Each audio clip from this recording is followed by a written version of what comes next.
What's up everybody, I'm HoopsandHipHop. So last week I made a video on 5 things I do not want to see in Pokemon Switch when it is revealed and released, and not only was that video a lot of fun to make, but it seems like you guys really enjoyed it as well, and I want to thank you guys so much for supporting that video. With that being said though, since that video did so well, I thought it would be fun today to talk about 10 things that I'm actually dying to see in Pokemon Switch. Now, I did a video similar to this a while ago, but it was a legit long time ago, and to be honest with you, I only talked about 5 things, and I can't even remember all the things I talked about, so today I thought I would revisit that topic but give you guys 10 things instead of just 5, and I've decided to add a little wrinkle to this discussion as well, because I'm going to be talking about 5 things that are on the more realistic, more likely to happen side of things, but then I'm going to talk about 5 things that are on the more wishful thinking, less likely to happen, but could still happen as well side of things. So we've got a good mix of different topics and things that I want to see to discuss here. So with all of that being said, why don't we go ahead and just dive right into it.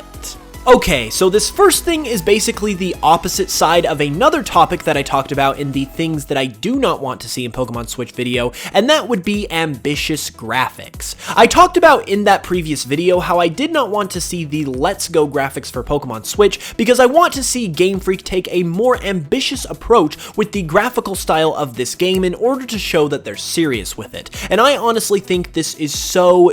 important. If you really want this to be the groundbreaking title that it has all the potential in the world to be, and frankly, that it deserves to be given the history of the Pokemon franchise, then you absolutely need to push the limits in terms of graphics. Now, this is on the more realistic side of things because it's already been stated by Tsunekazu Ishihara that this game is going to have the best graphics of any Pokemon game ever, and this was announced at the same time that Let's Go was announced, so I imagine that that statement includes the Let's Go titles as well. Time will only tell what these games are going to look like in terms of their graphical quality, but I am fairly confident that these are going to be beautiful games and unlike anything we have ever seen for the Pokemon franchise. This next point, while it would be a big shakeup for the Pokemon franchise, I do feel like is fairly likely just because of the progression, technologically speaking, that the Pokemon franchise is making with this title, and that would be the inclusion of voice acting.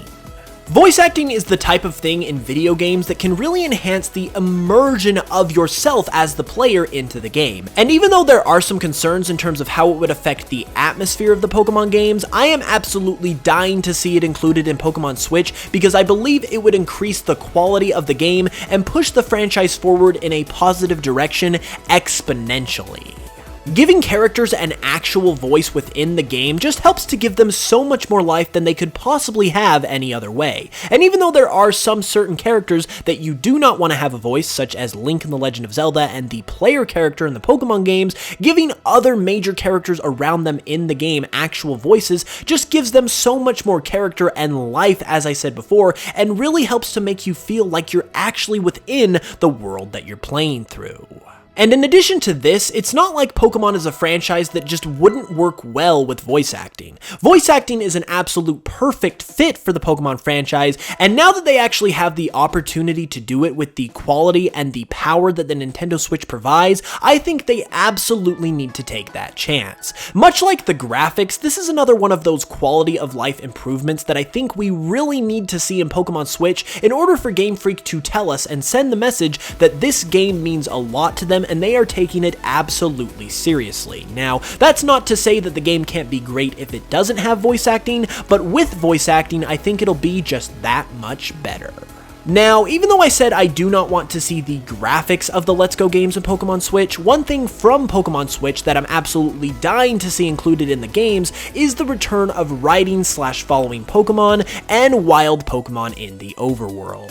Now, obviously we have been crying for following Pokemon to return ever since Heart Gold and Soul Silver, and it made its grand return in Let's Go, so now that it's back, it definitely needs to be a staple feature of Pokemon games going forward. However, Let's Go took it one step further with the riding Pokemon mechanic, being able to ride Pokemon such as Arcanine, such as Snorlax, and even Haunter, and it just brought the game so much more life and enjoyment and fun, and really made you feel like you were a part of the Pokemon world. And speaking of giving life to the world, having wild Pokemon actually appear within the overworld itself did so much for the immersion of the game, similar to what voice acting would do, and really did so much for the game in terms of making you feel like you were actually a part of the world. Particularly with wild Pokemon in the overworld, this is just one of those things that comes with the advancement of technology in my mind. And now that we have the technology to do it, it once again needs to be a staple of Pokemon games going forward because it just makes them so much better to the point that going back to random wild encounters would be a step back for the franchise rather than a step forward.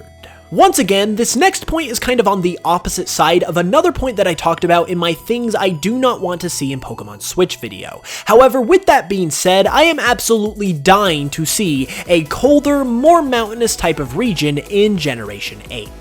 Geographically speaking, regions like Sinnoh, Kalos, and even Alola have always been my favorite type of region, and I'm actually fairly confident that we are going to see a return to this type of setting, given that we just barely came off of a super tropical region in Alola in Generation 7. Right now, the prevailing rumor is that we are going to be seeing a region based on England and or the UK for Generation 8, and because this seems fairly likely, that's why I've put it on the more realistic side of things, because a region based on England and the UK would give me exactly what I'm personally hoping for, because not only does England and the UK have a much more colder, northern type of feel, especially compared to Alola, but it's also got a ton of culture as well. You've obviously got the culture of England and Great Britain, you've got the immense culture of Scotland, and you've got a ton of culture in Ireland if they decide to do the whole UK as the basis for the region. So even though I'm not necessarily banking on these rumors to be true, I just want to see something along these lines where we get a more northern region that has a lot of interesting culture as well. Okay, so this last point on the more realistic side of things is pretty brief, so I'm just going to come out and say it. Pro Controller support. We have got to be able to use the Pro Controller in this game when it comes out later this year because frankly, it's just a no-brainer. The fact that we were only able to use one Joy-Con as our primary and sole method of control outside of handheld mode for Let's Go Pikachu and Eevee was really disappointing. There are only a small handful of games that do not allow you to use the Pro Controller when playing them on the Switch, so it's a pretty standard feature for any Nintendo Switch game, and it should be a no-brainer for Pokemon Switch as well. Now we are going to be getting into the wishful thinking side of the list, and this first thing, even though I don't think it would be that hard to implement, I don't think is very likely because, I don't know, I just don't think Game Freak is ready to do this sort of thing, but that would be challenging gyms in any order. Now, obviously under this scenario, gyms returning is going to be presumed because it's most likely going to happen anyway, but I think it would be absolutely phenomenal to be able to challenge gyms in any order during your playthrough. This one rather simple change could actually do a lot of good in a lot of different areas for the next Pokemon game, because not only would it be a refreshing new take on the Pokemon experience, but it would also retain the gym challenge, which is very important to a lot of people, so it would kind of be the best of both worlds in that regard. On top of that, this would infinitely increase the replayability of these games where you could essentially start a different playthrough and challenge the gyms in a different order each and every time. This would also allow you to see the gym leaders with different Pokemon teams, although only slightly different, with different levels as well, which once again would just add to the replayability and the overall experience of the game to the point where you don't get bored of it despite the fact that you've played it 2, 3, 4, maybe even 5 times through. Now, I know there's probably going to be some people that will say that this would be too hard to implement, but realistically it wouldn't. Yeah, you're gonna have to move a couple things around and you're gonna have to add a couple things here and there, but overall, the reward that you're going to get back for implementing this new system in exchange for the work that you actually have to do in order to implement it is more than worth it in my own opinion, because it would just add so much more to this Pokemon game. It would make it much more replayable, like I said, and overall, it would just make it a much better experience, in my opinion. Now, this next one is another one that's pretty straightforward, and that's the desire to see a seamless world within Pokemon Switch, one that has little to no loading screens. Now, the benefit of a seamless world is obvious. Being able to go through the entire world of the game and not have to sit through one single loading screen obviously is going to add to your enjoyment of the game because it's going to add to the time that you're playing the game instead of waiting for it to load. Factually speaking, we do know that this is possible because we have seen it in another Switch game in the form of Breath of the Wild. However, whether or not it actually will is another question. This is one of those things that you bring up when you're thinking about things that you want to see in your dream Pokemon game. That's why I decided to include it on the more wishful thinking side of things, but like I said, objectively speaking, it is possible on the Switch, which is why I still wanted to mention it in this video. The point that's up next is admittedly a bit of a dead horse when it comes to discussing it, but honestly, until they actually include it in another Pokemon game, I have no choice but to just keep bringing it up because we have to see it at least one more time, and that would of course be the ability to travel to a second region in some capacity within this game. Now, I don't really feel like I need to mention why this would be a good thing and why we want it, because like I said, this point has been beaten into the ground and then some, but the reason why I really want to see it in this game is because this game is the golden opportunity to bring this feature back. Obviously, you have the technological capability with the Nintendo Switch, but you also have the fact that this is the first home console game, and you kinda need to do something big with it in order for it to live up to the hype, and the return of traveling to a second region for the first time since Gold and Silver would be the perfect way to address that hype.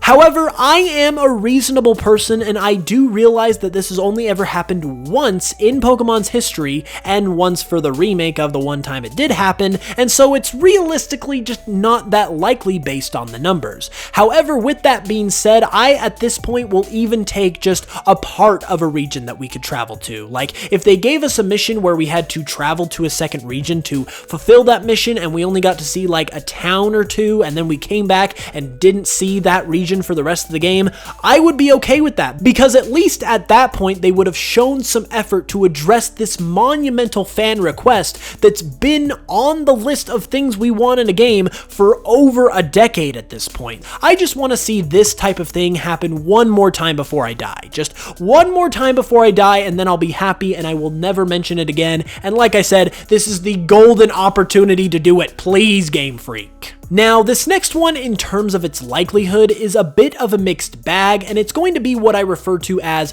Pokemon Generations the Game, meaning I want to see a game with a much more darker, mature adult tone.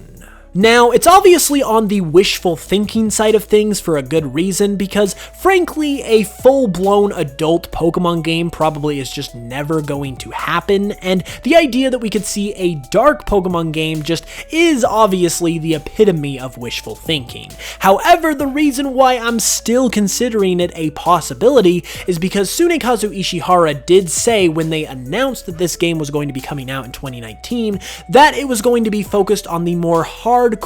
veteran demographic, and if you're talking about hardcore and veteran players, you're talking about adult players as well. So once again, similar to the whole two-region mechanic thing, if we are ever going to get a hardcore adult dark Pokemon game, I think this is the time to do it, since we know that their focus is specifically these hardcore players, many of which and most of which are adults. I feel like over 20 years of straight support is worth one time where they appeal to us instead of the kids that literally didn't even exist when the franchise started. Like, one time is all I need, and I will never complain about this again. And finally, this last one might be a little bit controversial, but if I explain myself, I think you guys will get where I'm coming from. And that is the idea of seeing DLC expansions for Pokemon Switch. Now, DLC is already a controversial enough of a topic as it is on its own, but integrating it into Pokemon, where we really have never seen DLC at all outside of event Pokemon and things like that that are free, is definitely going to ruffle some feathers. However, if they are going to do DLC in Pokemon Switch, a very good way to do it would be in the form of a story expansion or an expansion to the region where you get new areas to explore. With every new Pokemon game that comes out, people are always wanting a full and robust post-game, and even though the post-games in recent Pokemon games have been kind of spotty, if you added a story expansion after the end of the game as paid DLC, I don't think people would have any problem paying for that. I personally believe that it's very much up in the air as to whether or not we will see DLC in Pokemon Switch based on the statements of various Nintendo and Game Freak higher-ups that we've heard over the years, but if it does happen, like I said, it could be a very good thing if they do it the right way. They just really need to make sure they do it the right way because it could also very easily become a complete dumpster fire. And there we have it, everybody. Those are 10 things that I'm absolutely dying to see in Pokemon Switch. Now, obviously, some of these things are more likely than others, but even if only half of this list happened, even if only like 3 things happened, I would be completely ecstatic because each and every one of these things, I think, would add so much to this new game, and I just can't wait to find out more about it later this year. If you guys enjoyed the video, though, be sure to give it a like and let me know down in the comments below what you want to see in Pokemon Switch. And if you're new to the channel, be sure to subscribe for more Pokemon content every Tuesday, Thursday, and Saturday, as well as plenty of Pokemon Switch and Generation 8 content, especially once the games come out. Also, if you enjoy Pokemon music, feel free to give me a follow on Spotify because any support there is greatly appreciated and helps the channel here. But with all of that being said, I will be back on Thursday for another video, so be sure to hit that notification bell so you can be notified when it goes live. And until then, as always, you know I love you guys, and I will smell you guys later.